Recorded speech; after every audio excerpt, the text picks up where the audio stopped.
Okay, y'all ready? Okay, thank y'all for being here again today. Larry Letha, Kerr County Sheriff.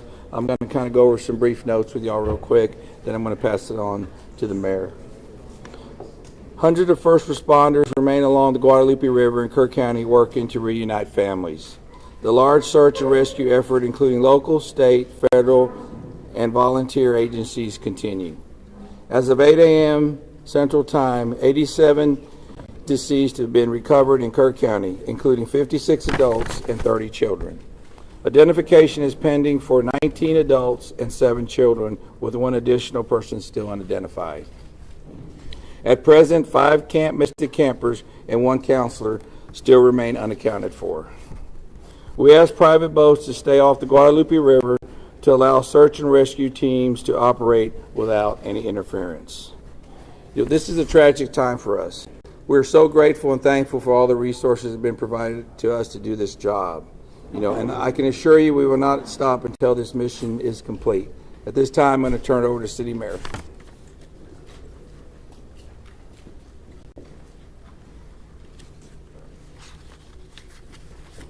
Thank you for being here. I'm Joe Herring Jr. I'm Mayor of the City of Kerrville. I want to reassure our community and those families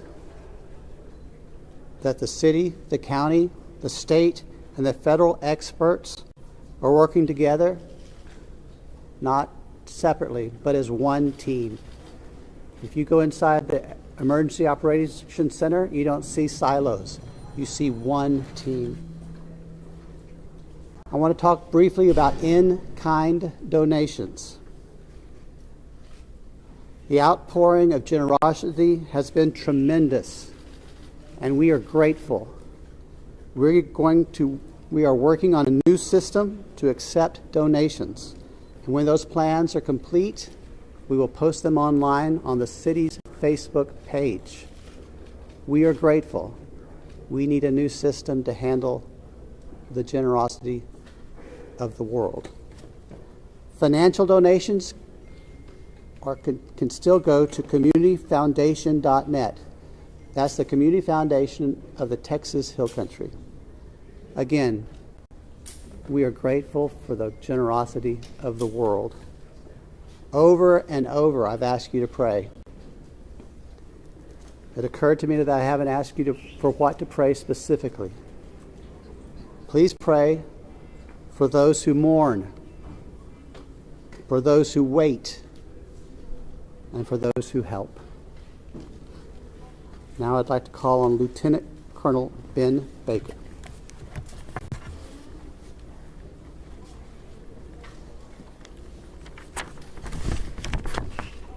Morning, everyone. Thank you for being here. My name is Ben Baker, Lieutenant Colonel for Texas Game Wardens. I'd like to start out by thanking the Mayor, Sheriff, Chief, our local state partners, Texas Department of Public Safety, and the many others that have responded to this tragic event. We as Texas are strong, and together we face adversity. Your Texas Game Wardens responded in the early mornings of Friday to this tragic event, along with many other local and state partners. Since the early mornings of Friday, your Texas Gamers have had over 300 game wardens in the area, serving the people of the state of Texas and the citizens of Kerr County. Among that, we've searched 26 river miles since the tragic event has started. We've had approximately 444 rescues, 30 recoveries.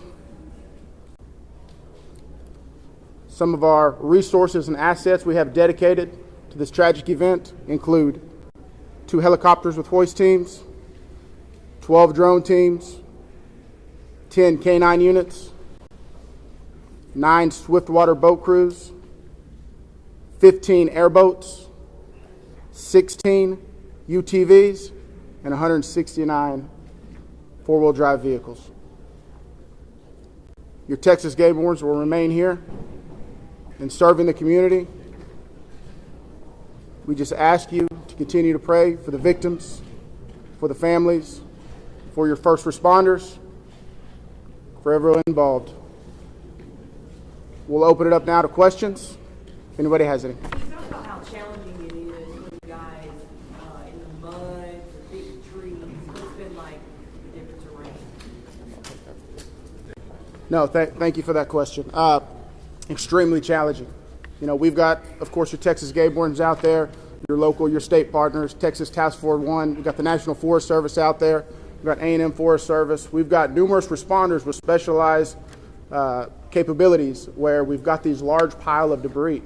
And with our canines and you know, when we're trying to make these recoveries, these large piles can be very obstructive.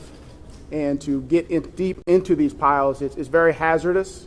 And those specialized teams have to go in there layer by layer because our first responders, also the safety of them is concerned. So it's extremely treacherous, time-consuming, it's dirty work, the water's still there. So we're having to go layer by layer, peeling these off to make those recoveries. So we're... What about mentally? Like when you guys stumble across someone who may be deceased, how do you process that? Absolutely. We process it the best we can. We have professionals in place, our crisis intervention team. All the agencies have some members representing there. And officer wellness is a first responder wellness is a key component to these operations. So we're maintaining and monitoring our officer wellness, our first responder wellness. We're making sure they have the support.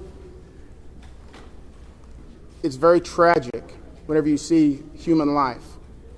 But to see a child and that loss of life is extremely tragic.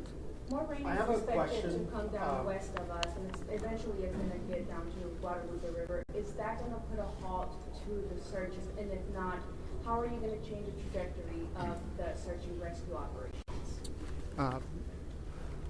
So with the water coming down, that is always a concern. And I'm sure you've been monitoring the last couple of days where we've had some reports of maybe some additional water coming in. Obviously, that's going to impact the search and recovery efforts. You know, us with numerous other agencies do have air capabilities, drone capabilities. We've got numerous fixed wing, rotary helicopters here. So it will alter our patrol patterns and alter our searches, but it won't deter them. I have a Can you question for outline the what for specific discussions and actions were taken between the time the first flood emergency alert came in at 1:14 a.m. and then when the river first started flooding homes hours later? What were the specific actions and discussions that happened in those hours?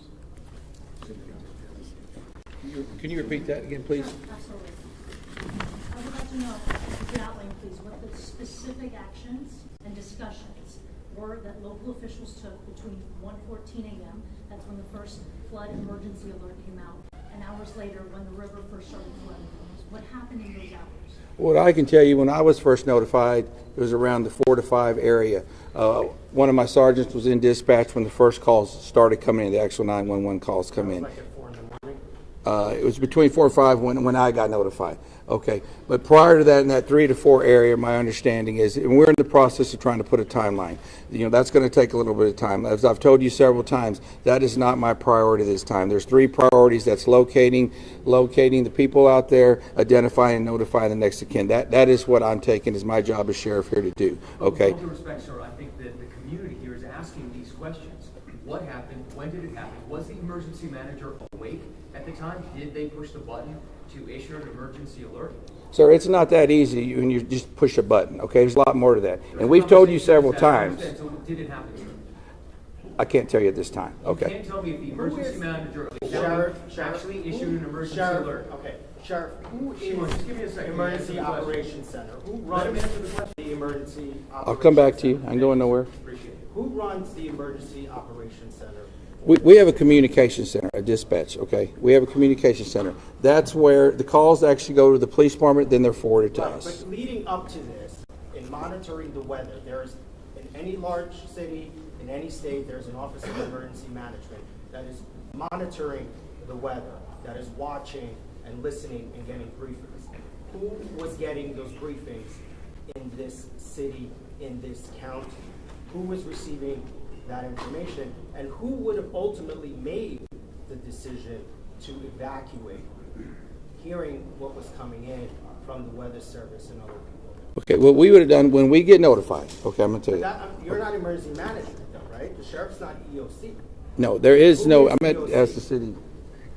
Yeah, I made that. So we understand you have many questions. Right. Hang on. No, I understand, but you're not gonna answer the question because that's up to the city manager and the mayor to answer those Correct. questions. County emergency. We understand That's you the have judge. many Where is questions. the judge? The judge is not here. We understand that, but right now, this team up here is focused on bringing We people understand that too, home. but there are a number That's of our focus. questions that are All those leading up to questions this. will be answered, but the priority right now It seems like you're is bringing people home. We totally understand that, and we value the incredible work that is being done by the first responders.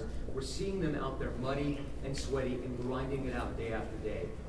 But your community is asking these questions. And we will get answers. Manager in the county Right now, all of our resources are focused You should be able to answer recovery. Who was in charge of the emergency operations center at the time that was getting any briefing? Do we have another question? If any I briefings? do. I think I'd like to focus on what local people can be looking for. We're looking at some erosion in roads and safety and them traveling. What can we tell people who live here right now and what they can do in their daily life? Should they worry about traveling on roads? Do we know anything about that infrastructure? Sure, absolutely. Jonathan Lamb, Kerrville Police Department. So we know that there's substantial road damage. Some roads have been closed for safety. We've got crews out there in the county shoring them up and making sure that people can travel to and from. What we're asking for the public to do to assist us is if they believe that they have seen someone, a victim, notify emergency services. Call 911, let us know, or use our non-emergency numbers, area code 830-257-8181. Contact our dispatch team and we will send officers out there. We also ask folks to limit their travel.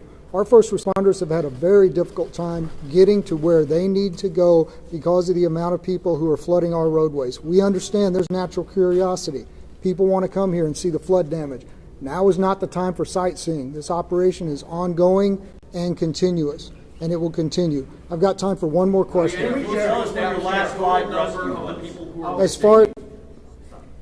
Last question. As far as I know, the last live rescue, unless there's new information, and I don't believe there is, was made on Friday. All right, I'm afraid that's going to have to do it for this morning. Can someone answer if the bodies have been released to the families, Sheriff? Excuse me. Have the bodies been released to the families? Some. I mean, they're at autopsy. I mean, How many are still missing? Do we have an estimate among the general population, not just the girls from Mystic, even just credible reports? Is it hundreds still? Is there any estimate among the general population of how many people are no. missing? I've told y'all several times, it's hard to know that number. No, we don't. I know the numbers that we have found, and that's all I know. You still don't want to tell us who is All right, so we're going to continue our operations. The next time that we're going to be in front of y'all will be at 5 p.m. right back here.